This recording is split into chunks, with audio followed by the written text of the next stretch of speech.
Get down with D&D. Yeah, you know me. Get down with D&D. Yeah, you know me. Get down with D&D. Yeah, you know me. Who's down with D&D? This whole party. You down with D&D? Yeah, you know me. You down with D&D?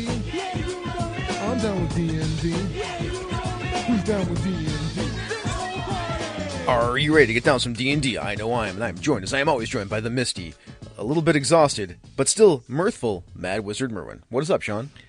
I am here, Christopher. I am here, and I am ready to talk about D&D in its various flavors and shapes and tones. Does it have flavors and shapes and tones? If you lick it or listen to it. If you are licking your D&D, please let us know. We'd like to hear from you on Twitter at TheLight101 or at Shawn Merwin. Mm-hmm. I really want to have that discussion now. Like, are people like tasting their D&D, and how are they tasting their D&D? And if so, I also have a medicine that you can take. Now, with that bit of ridiculousness out of the way, like we like to do every week, let's go do some announcements. We'll run through these 5 things fairly quickly. Mm-hmm. So, there's a new Dark Alliance game coming. Yeah, I was super stoked about that. If you go to darkalliance.com, you can see the trailer. Join up to 4 friends online or on the couch and battle iconic monsters from Dungeons & Dragons in a new co-op action RPG. The trailer looks pretty intense. If you haven't seen it yet, do so. You'll know what I mean as soon as you watch it. It looks like you get to play Drist, Wolfgar, Brunar, or Catti Bree, slaying 1 million orc zombies. I'm not sure quite what they are. It looks like they're fighting Obold. Or is that a giant? It's also, I think it might be a ice giant. What do you call it? Cold giant, not fire. A frost giant? Thank you, frost giant. It's okay, That's you're where my tired, brain I is understand. Today. Yeah, looks like there's a frost giant involved. And I loved those old Dark Alliance and Dark Alliance 2 games for the PlayStation 2. My daughter and I sat and played them together for hours when she was younger. And so even now, like, she'll come home for Christmas break or something, and she'll be like, can we get out to PlayStation 2 and play Dark Alliance? And I'm like, oh, yeah, of course, for the 5th time. And so I'm seeing this new game. I hope it scratches that same itch that you can sit down and it's not overly intense, but it's something that you can just do with some friends. Mm-hmm. I was also a big fan of the game because once you beat it, you could play as Drist and Artemis and Terry, and I love being Artemis. Mm-hmm. All right, maybe Shawn, when it comes out, we could maybe play some and stream it. Yeah, that'd be awesome. Yeah, and talk about the stuff, and maybe get some other D&D luminaries to come play with us. Yay, I'd love that. All right, next thing. Mordenkaisen's Fiendish Folio Volume 1, Monsters Malevolent and Benign. What the heck is this, Shawn? So this is a Wizards of the Coast charity product that's up on the DM's Guild. All proceeds go to Extra Life. And it's taking monsters that were in the original Fiend Folio from 1st edition AD&D and updating them for 5th edition. Well, that's neat. And yeah, I mean, it's cool. If you want some new monsters, they're there. It's not overly, there's art, but it's not overly done. It's just kind of a pretty simple product. But if you need some new monsters, they're there. And what I thought was interesting, more than anything, was Volume 1, which tends to imply that there are going to be more volumes. God, I hope so. I love stuff like that. It's so much fun, so good. Yep, so there's a link in the show notes. You can grab it on the DM's Guild, Mordenkainen's Fiendish Folio, Volume 1. All right, next thing, Teach Your Kids Holiday Sale. So this is a bunch of products that are great for playing D&D with children. Yep. Again, this is a DM's Guild sale, probably for the rest of the month. And it looked like there were about 25 products that are there. I've reviewed some of these in previous editions of Dragon Plus.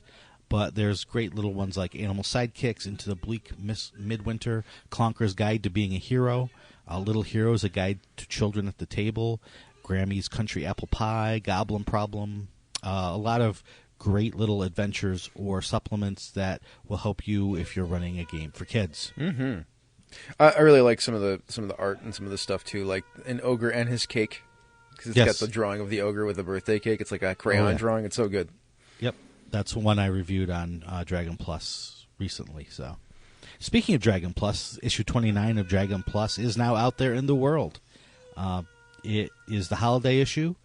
Some highlights are a side quest for the adventure that we are reviewing right now, Descent into Avernus. It takes place during the Candlekeep section of the adventure, while the characters are making their preparations to go into Avernus. So if you want, it's like a 5-page little side quest. If you are interested in that, Dragon Plus is obviously free, so you can just go grab it.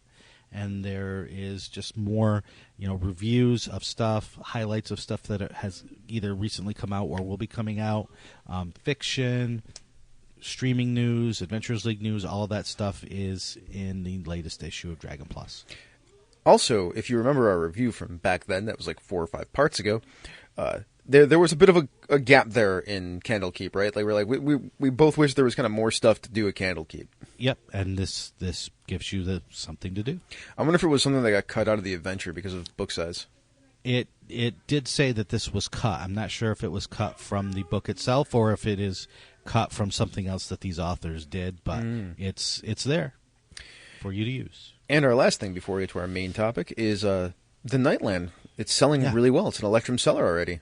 Yeah, so, Nightland is the first adventure in the new Oracle of War campaign under the Adventurers League umbrella, and I was a little worried. I didn't know how well it would sell because this campaign, even though it's an Adventurers League campaign, the Oracle of War is something very different than the Forgotten Realms flavor of the Adventurers League. This is going to be a discrete, separate, short-term, 2-year, 20-adventure campaign.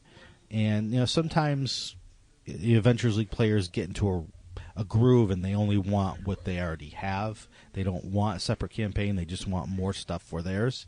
So I didn't know how well it would do, and I've been surprised. It's only been out a couple of weeks. It's already an Electrum seller. It's getting good reviews, so I'm super happy, and I just wanted to thank everybody who is taking part in that campaign or waiting to take part, but has bought the adventure. So thanks, thank you. So I ran the first adventure, and I'll tell you the thing that's most exciting to me about it, and the thing I'm looking forward to seeing how it plays out, is how the little story adventure reward things that you get during the adventure for completing things play into further adventures. That'll be fascinating to me because there's 3 of them that you can get in the first adventure, and I'm curious as to how they all affect later adventures. Yep, that's something that we're going to be keeping a very close eye on and trying to highlight is, you are in this campaign and what you do matters, as opposed to, being in this campaign where you could play from a billion different adventures and hardcovers and go here, go there. So that's going to be something that's super important if this campaign's going to work, is we creators keep an eye on that.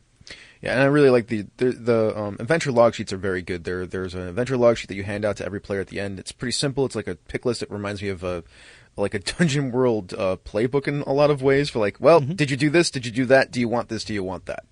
Right. Yep. We call it an adventure record. It's something that past campaigns from 3rd and 4th edition have tried, and generally you can do it well if it's a limited sort of campaign. If you have a character and you're playing 1,000 different adventures, having 1,000 different sheets of paper can be cumbersome. With a limited run campaign, it's much easier to do that, and generally players appreciate it. So, All right, well, that is our announcement section, and now let's delve into Avernus. Let's go to Hell. Shawn, do you want to go to Hell? I feel like I'm already there, Chris. There's no one I'd rather walk through the gates of Hell with than you. Thank you. I think I appreciate that. I mean, you'd have a lot of friends there, so I'd be okay, right? This is true. There will not be a lack of my friends there.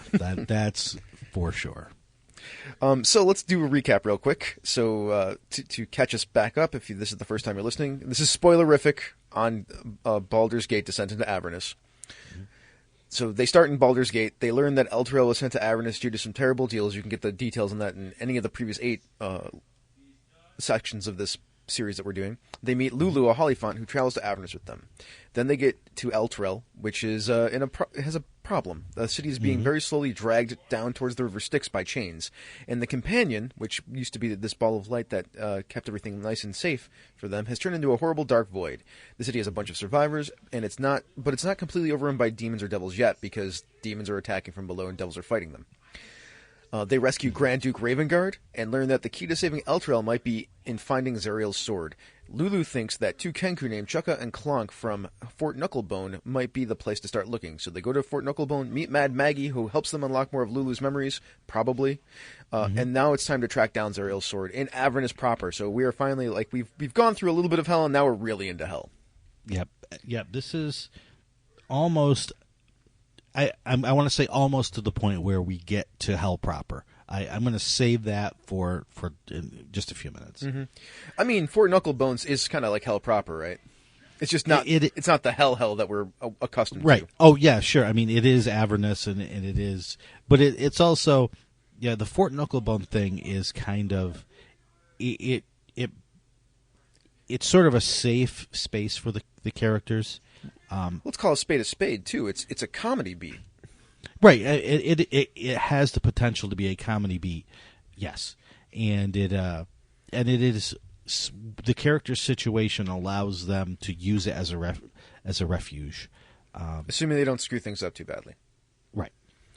All right. So we've got possibly some infernal war machines. We're going off into Avernus proper to find this sword, and Lulu is pointing them towards a place called Haruman's Hill. But before we get there, as you leave, a infernal war machine and its warlord attacks them, Raga Draga. Yep. Which, it feels like that's a Car War reference or something like that. Yeah, it does. But hey, here you are now seeing what Avernus has become. Mm-hmm. It is the battleground of the Blood War, right? The demons are coming out of the River Styx. The devils are there to fight them. And away from the River Styx, since there is no one around to police it, it's just overrun by whoever has enough power to control an area. Mm-hmm. And that's these warlords. And the first warlord we meet is Raga Draga. Mm-hmm. And I like this a lot because it's a very simple fight against an infernal war machine, because then it'll allow you to add these infernal war machine mechanics. If you didn't get an infernal war machine from Mad Maggie, it allows the characters to get one, so that's good. And that simplicity, like, lets you just kind of focus on the new rules that are being thrown around. That's perfectly well said, Chris. This is where you test out to see if you want to use these rules, how much you want to use these rules, how much fun the players have with it. If they have a great time and they want to keep doing it, you get your clue right here. Mm-hmm. If it doesn't go well, if it's clunky, then you know that it's probably not something that you want to continue to highlight in your campaign. Yep. There was one more thing I think you wanted to mention about Fort Knucklebone and something you could have gotten that will help. Oh, yes. So if you succeed greatly at Fort Knucklebone, one of the things that you can get are silver weapons.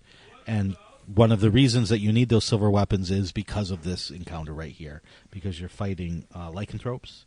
Yes. Raga Draga is a wereboar, and so he and his wereboar and wererat companions can be fought more easily if you have those silver weapons. So as the DM, don't forget to give those if the characters earn it. Now let me throw this at you real quick, everybody out there in listener land. This fight is against a demon grinder, and it's got a chomper and a wrecking ball. So it might be worthwhile to take a look at the chomper and the wrecking ball rules, familiarize yourself with them, and of course the rules that we talked about last week. Right. Because the wrecking ball is brutal, man. Like, because if it hits a structure, like if the characters have a war machine, it'll do double the damage. Right. Things to remember and think about. Yep, and it is good though, because even if the characters don't have a war machine, as Chris said, this is a time when they can get one. And it's tough to fight a war machine if you don't have a war machine. Not impossible though.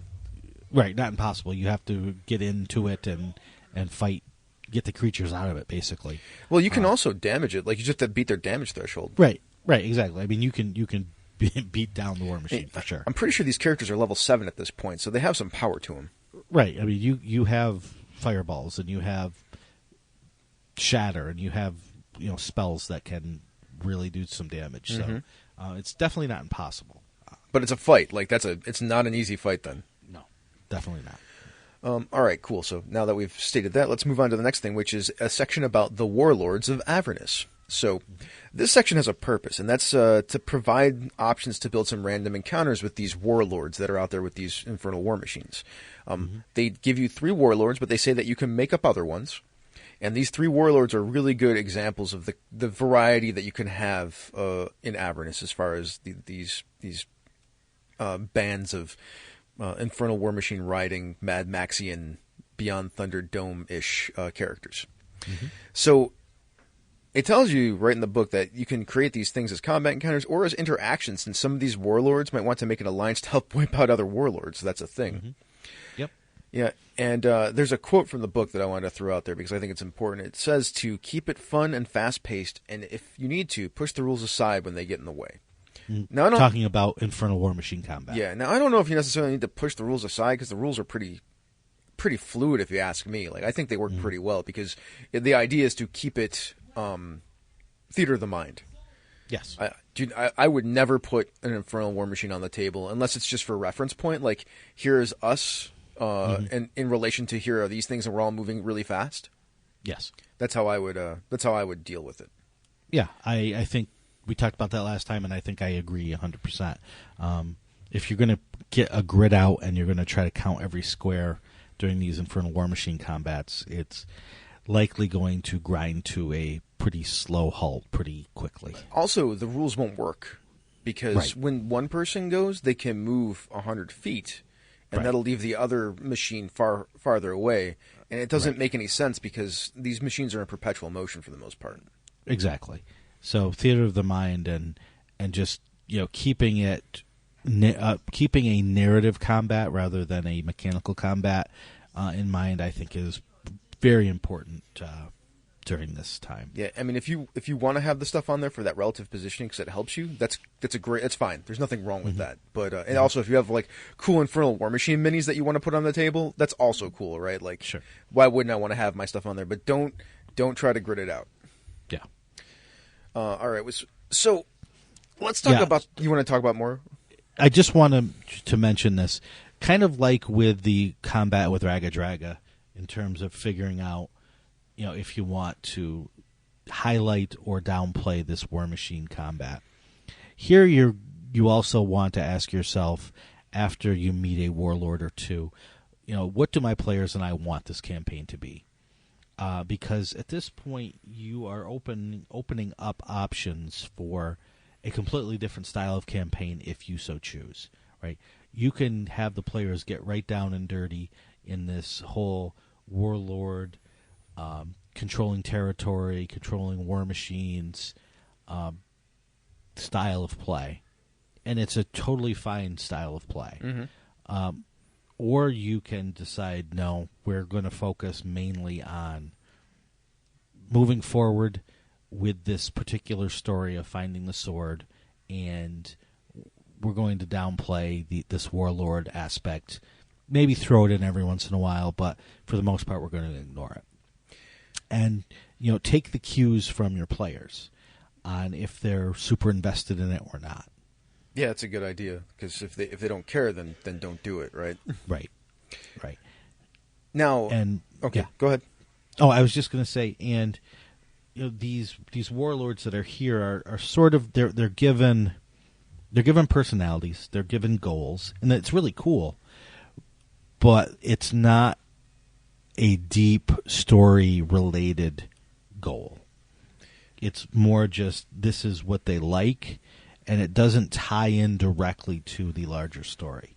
So if you're going to try to tie them in, you're going to need to give them information or give them something that the characters need to continue the story that they want to tell as characters.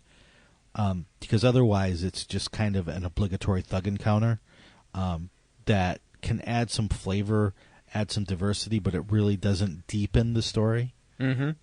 Which is funny, Shawn, because that's where I was going. It's like, well, you have these 3 warlords, and they don't tie in, so you have to do it yourself. So let's give them some ideas for how to do that. All right, Christopher, you go. All right, so the first one is a winged a wingless horned devil named Bitterbreath. Now, I really enjoy Bitterbreath's story because this was once a pit fiend that tried to betray Zariel twice by working with Bel.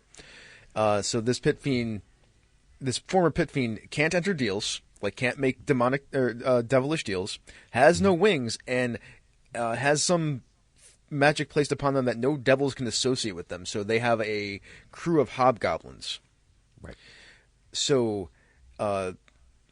one, if you run into this thing fighting, it's got an infernal screamer on its main war machine. So you should check that out. It's cool. It also can show off how attachments can be put onto to these war machines, which is neat, and how they're modifiable. But as far as like story goes, this Bitterbreath, since they can't enter deals, they're evil, but they could be an ally. Like if they find out that these player characters are working to get rid of Zariel, that would be very interesting to Bitterbreath, because Bitterbreath doesn't like Zariel at all.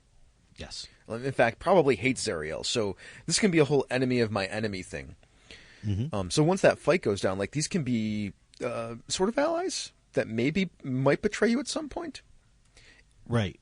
But there are many times when the characters might need to be rescued. And also might need a little bit more of a force to do something.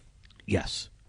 So that is a great point, and that is a great way to use Bitterbreath in a longer-term narrative capacity rather than just this kind of random encounter. Yeah, because like if you were going to go out there and do this thing, and in the meantime, while you're looking for the sword, are trying to build up a crew of your own, like these people can be part of your warlord infernal war machine crew. The next one is a little bit different. Fionor. This is a human necromancer. I like her because she doesn't talk a lot. She speaks in whispers, and she carries a bone parasol, which is great, right? I love the art. I love who she is, and she's just kind of here. The only thing that she's really connected to is Mahadi, because Mahadi is in love with her, and this is the Rakshasa from the Wandering Emporium. And she stole one of his infernal war machines that she calls the Golden Doom, which, by the way, it's a really cool war machine. It's crewed by some undead, including 10 crawling hands. So if you could imagine Thing from the Addams Family basically shooting harpoons at you from this war machine, that'd be great. Or driving it. Just a pair of them on the wheel, just going back and forth. It's so good. But the way that I would connect her to the story more is if the Wandering Emporium, which we've only talked about a little bit on this review, is if that's a cool place for your players and tied to it, maybe Mahadi has something inside of the Golden Doom that he wants back. So you can figure that out, and that's a good way to connect Fionor into the story a little bit more. But I can't think of a way to connect her into the main narrative other than that. No, I think, but even that, that's a great use of her backstory to give the character some sort of goal or reason to interact with her. Because like if Mahadi has something important that's on the Golden Doom, but he doesn't want her killed because he's in love with her, like that's like dual motivations for that character. So it can be the whole like, I need this thing, but you can't kill her, and I'll do you a favor because the Wandering Emporium is important. Yep. And one goal that she might have is just to leave. Because she kind of came here because of Mahadi, and now she's so over it, I guess. Yes, so over it's good. That's fine. Yeah. And so, if the characters can promise her a way back, they may be able to get some use out of her as well. Yeah, why is she still here? That's the question to answer, right? Right. She grew bored of Mahadi's attempts to impress her, so she just took war machines and never looked back. Yeah. She's just hanging out. Like, yeah. We don't actually have an answer for that question, and that's why I threw it out there. Like, you should probably find out there, in Listenerland, why is she here? Like, is she stuck here from some sort of magic? Is she looking for something? Is she actually in love with Mahadi and just is waiting for Mahadi to come for her? Like just because that's what she wants, like someone to actually give a damn. So there you go. Any whatever story that you want to come up with. It's a bit of a love story, so a love story in hell is always fun to me. So that's my it's one of my preferences for play, but that could be not yours. So then we have, if that's not your preference, a chain devil named Princeps Kovic. So Princeps Kovic was part of an infernal legion And by the way, I love the art because the art of this chain devil looks like a Roman legionnaire dressed in chains, or even a Spartan. Like it could be a Spartan too. Yep.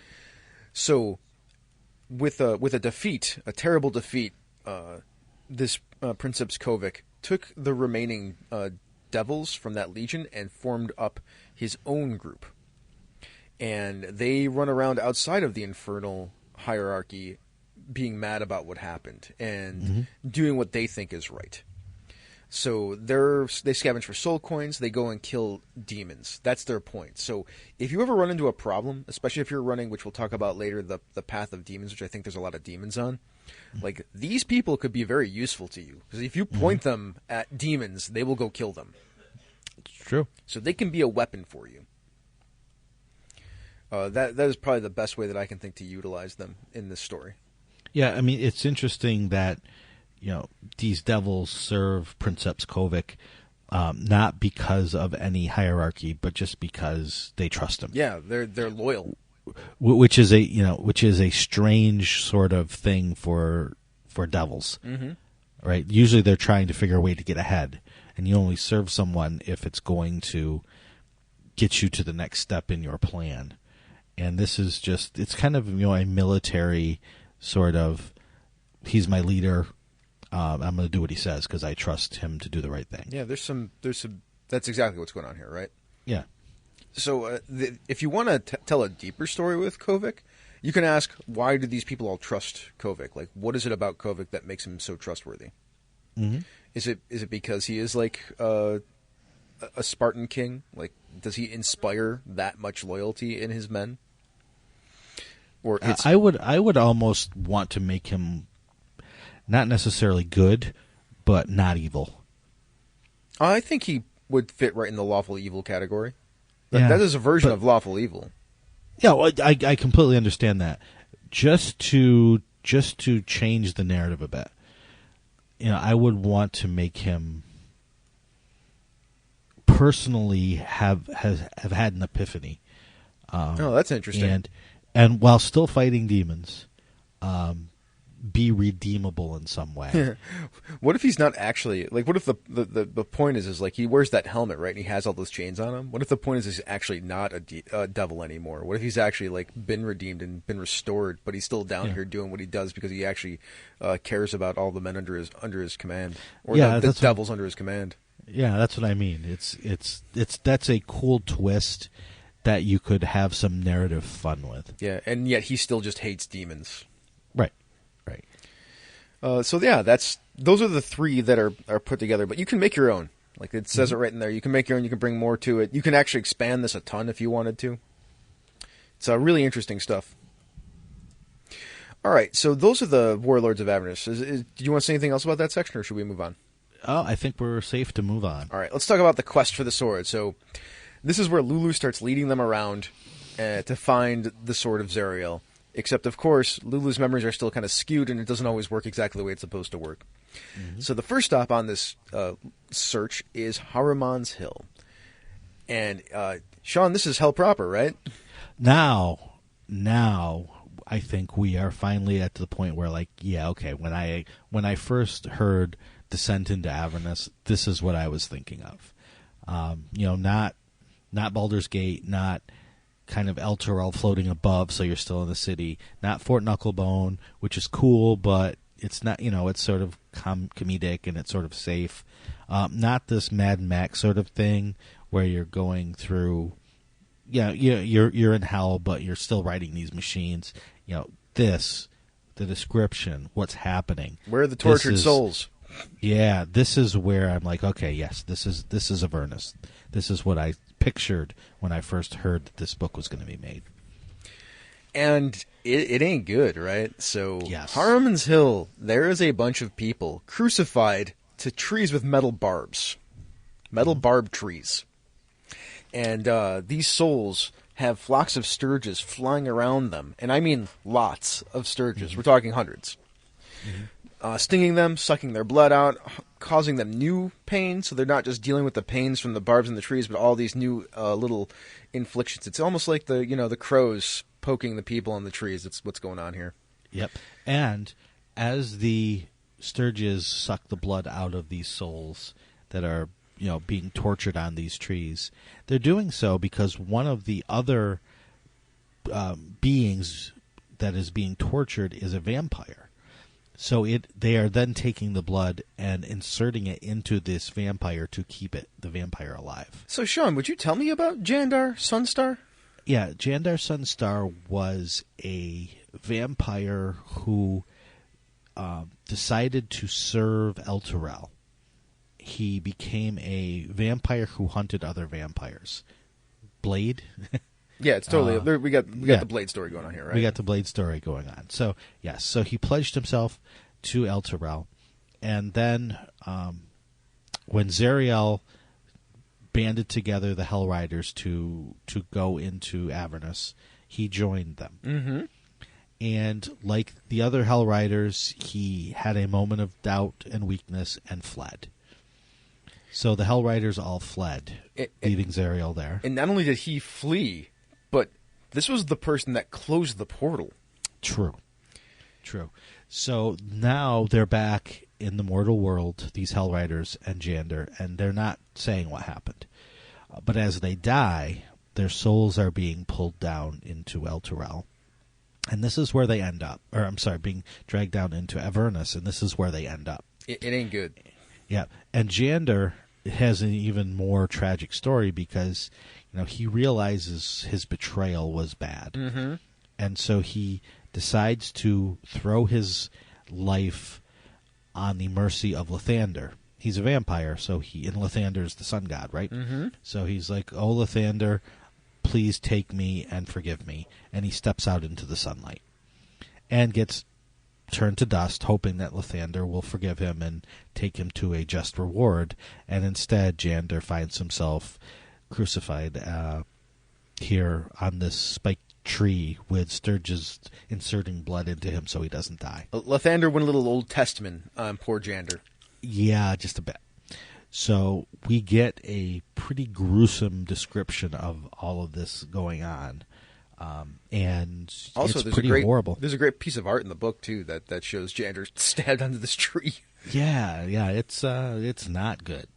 It's really good. It's just not very nice. Oh, yes, it's good. It is good in terms of if you like this horrific sort of flavored fantasy, then it's good. It's not good for them. No, not at all. At all. So, Lulu's here, and after talking to Jandar, gets some more of her memories back and realizes, this isn't the right place, and her memories are scrambled, and she needs a little bit more time. But Jandar is, begging the characters to let him off of this tree. Right. As soon as they do that, or help any of the other Hell Riders that are stuck to these trees, 20 Sturges will attack them. Yes. And then after that, the more horrifying thing happens when a Narzagon attacks. Now, if you remember, in Elturel, there was a Narzagon rolling around, and it looked dangerous and deadly, and you didn't really want to fight it, because, you were level 5, I think, and it would wipe the floor with you. Yeah. And, now you're level 7 or so, and it could probably still wipe the floor with you. Except you got to fight it now. Yep, and it's riding a nightmare steed. You've got 20 Sturges that are also attacking, and that is a pretty brutal combat. Not only that, while this is going on, a hell wasp from a nearby nest swoops down and tries to capture Lulu and fly away with her. Wow, that just seems inconvenient. Yes. Almost like the worst thing happening at the worst time. Yep. And so the combat with Haruman is actually quite cool. If a character damages Haruman with an attack, a fresh tree, like the ones that were torturing the Hell Riders, springs from the ground, and it lists the character's name as well as the crime of assaulting an officer etched onto the tree. This can really mess up the minds of the characters. Really, you say? Yes. The devil, you say. Oh, wait a minute, that actually is what we're talking about. Yeah. Sorry, that was bad. And so, it's not an impossible combat, but there are likely to be character deaths here. This is one of those places where maybe if they talked with a warlord, having that warlord show up with its crew might save the characters. Uh-huh. Although if the characters, have that infernal war machine, they could also turn that against the Narzagun, too. Very true. There's just a lot of options, right? But Narzaguns are no joke. It's on a nightmare, so it's flying around. Mm-hmm. It can't leave hell, so the ethereal stride probably doesn't work for the nightmare. It's got fire resistance because the nightmare can grant fire resistance to anyone riding it. So your fiery spells aren't going to work as effectively, right? So it's got damage resistance to everything. Mm-hmm. It's a tough fight, man. This is not it ain't no joke. And the worst part is if I don't have the stat block in front of me, but I know that if a character dies to a attack from a Narzagon, it doesn't take long for that character's soul to be reborn as a Lemure from the River Styx. 1d4 hours. Yeah. So you can't dally if wait. you're dead. Right. You can't wait to do a raised dead or something because can you at 7th level? No. I don't think. I think raised dead's 5th, right? I might be wrong. Anyway, it's tough. And you might need some contingencies as the DM if you want the characters to survive this combat. Probably, yes. Unless they're, at this point, a well-oiled fighting machine. Right. And just think about it. Maybe if they do half its hit points and it uses its healing, which heals 100 hit points, then it runs. And it will come back later. Or, maybe the characters can do something to assuage it so it leaves them alone. Maybe if they give it a soul coin, maybe something. Maybe if you remove some of the people off of the tree that this thing has been torturing for years and years and years, their souls before they disintegrate and move on will help you. Yeah, that's true too. Dropping a vampire fighter stat block in there isn't. If you want that complexity in your fight, it might be useful. Mm-hmm. Yep. So it's an interesting. It's just be aware of it and have a plan going in. Yeah, absolutely. Because the way, you're right, the way the encounter is set up, it's probably going to kill some people. Mm-hmm. So after that throwdown, if Lulu's still around, then Lulu will be like, I can remember some stuff, and we'll point you towards some places that you can go. The spawning trees or the demon zapper, which we'll talk about next time. But if Lulu gets grabbed by the hell wasp, it takes it back to a hell wasp nest. And Shawn, you want to talk about this hell wasp nest? It's pretty good. Yeah. So, first I want to start with, I think as the DM, make the decision. Are you going to have Lulu captured or not? Characters are generally pretty good at stopping something if they want to stop it. So, if you just send one hell wasp and it tries to grab Lulu, generally the characters are probably going to deal with that single hell wasp, even though it's a tough fight that they're in. I was going to say, you think so? I think maybe not in this situation. Yeah, they might not.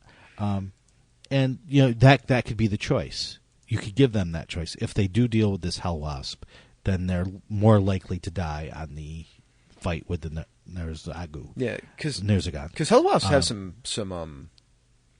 hit points and some saving throws and armor, man. They're not like right. pushovers, right? Yeah, they're definitely not pushovers, but they're not going to stand up very long to a focused attack by a whole group of characters. Oh no, not at all. Not at all. So that could be the choice, or you can just say, "Hey, I want the characters to see this nest, so send a swarm." Yeah, and they just take her. That's all there is to it. Absolutely, I'm with you. Those are both great options. I'm always I like that idea. I also like the idea that you can let the dice decide, right? Yep. But the cool thing about this nest is it's its own little dungeon. Uh-huh. It's its own little 4-room dungeon. It doesn't take much in the book. It's less than 2 pages in the book. But it gives a cool description, right? It's this papery wasp nest, but instead of being made from paper, it's made from angelic figures that have been chewed on and then mushed into it. And it's pretty gruesome. Just the little 5-6 line box text is worth reading because of the emotions and the the feelings it provokes in someone. Can I read it? Sure, go ahead. A gigantic sack of wet, papery material floats high above the surface of hell. Angelic figures with feathery wings stick to its surface like flies in amber, their bodies struggling futilely underneath layers of gunk. Iron chains at the bottom of the structure tether it to the hellish landscape. So it's you see, they're moving. Maybe we could rescue them. They're not moving because they're alive. They're moving because they've got larvae in them. It's that so are gross. writhing around. It makes it look like they're moving. So gross. But yeah, and so it's a cool, smaller ecosystem within this larger hellish landscape. That's really evocative and it's really cool. It probably wouldn't take more than a couple hours to run it. So I would suggest doing so. And then there's some treasure in it. And again, it's it's heroic. They're rescuing Lulu and feeling good about something that were able to accomplish. It's a really cool example of how you can take a simple dungeon and make it thematic. Yeah, absolutely. All right. I guess that's it then, right? Yep. So after that, whether Lulu is kidnapped and then rescued, or if they just rescue her right at Haruman's Hill and survive that, then they need to make a choice whether they're going to take the path of demons or the path of devils. Well, I'm going to make a choice, Shawn. Yeah. Next time, we're going to talk about the path of demons. All right. I guess that is our choice. It'll probably take us a few episodes to do so, but we'll get there. Okay. All right, let's do so. Well, yeah. Well, thank you, everyone, so much for listening. Let's do a few Patreon shout-outs before we get out of here. So, Eileen Barnes, the Duchess of Pandas Talking Games. Andrew Dacey, the Warden of Whiskies. Andy Olson, the Duke of Dice. Brian Kurtz, the Royal Doctor of Physics. Christopher Gray, the Spymaster of MMP. Craig, just Craig, the Lord of One Name. Eric Bonts, the Duke of Gators and the Lord of Beefness, the only person who will ever have two names. GM Gerrymander, the Lord of the After Show. Jared Rasher, our Scribe, the Scribe of MMP. Jesse Edmond, our Editor and the Royal Doctor. And Jim Likes Games, the Royal Merchant. That is part of our those are some of our $10 patrons, and that's part of our court, the MMP court, because the Queen has her court. Mm-hmm. And speaking of patrons, well, thank you all so much for giving us money. We greatly appreciate it. It helps us keep making the show. If you'd like to also be one of those patrons, you can click on the link to our Patreon page. It's right on the website. And for $2 a month, you can get yourself a shout-out like you just heard. Well, maybe not just like you just heard, but, a shout-out of your name. Yep. Now, for $4 a month, you get a shout-out like you heard, or almost like you heard, but you also get to see our pre-production show notes, which are generally long and detailed. You also get access to the Misdirected Mark Slack room, where you can chat with us, other people in the community, or other hosts of other Misdirected Mark shows. Mm-hmm. And just for a single dollar, Chris, just for $1 single a month. $1? Yes, you get to hear our bonus content, which is called Sneak Attack. Yes, the Sneak Attack. We've been talking about the player character new options from the Unearthed Arcana. Mm-hmm. If you can't help us monetarily, though, but you want to give us a boost, you can do so by giving us an Apple Podcast review. It helps us pop up all over the place. Mm-hmm. Yep, those help even if you're not listening on Apple Podcasts, because many podcatchers use Apple Podcasts to rate shows. So, helping us out with a review or, just a shout out on Twitter or Facebook or whatever social media you use, just tell your friends. It just helps us. Instagram, whatever, any other random social media program. I don't care what it is. Just talk about us. We'd appreciate it. Yeah, just go outside your house and just start screaming. Sure, that'll work too. I mean, it is hell, right? We're talking about hell. Yep. So, Shawn, where can we find you on the internet? I mean, assuming we can't find you in hell. Right. Well, right now you can find me on Twitter at Shawn Merwin, which is close enough to hell. Actually, that's Facebook. But, if you want to get out of that hellish landscape, you can go to the forums at theforums.misdirectedmark.com, and you can talk to us directly about anything we're talking about on the show or whatever questions you have or topics that you want to hear about. And thank you so much for posting on the forums, everybody. We've been catching up and reading them. Mm-hmm. Me, you can catch at TheLight101 on Twitter. You can also go right to the network Twitter, which is at MisdirectedMark. Our chief, Rob Eberzato, he often gets us any Twitters that are sent our way or pointed at us, so that's greatly appreciated. If you want to check out us in other places on the internet and also other shows, there's the website. There's our new Twitch channel. Well, it's not really new anymore. It's sort of it's like losing that new car smell at this point. Our YouTube page has all of the Down with D&D shows if you prefer to listen on YouTube. And it's also got every other show in Misdirected Mark, such as the Misdirected Mark podcast, which is that's my other show, one of my other shows, where me and then my buddy Phil and my buddy Bob, we go live every Tuesday evening on Twitch at 8 p.m. Eastern, and we break down and get inside games, game mastering, playing games, and game design in an effort to entertain and inform you. That's also a podcast. You can pick it up on any of your podcatchers. They do it live without a net, folks. It's amazing. It's something.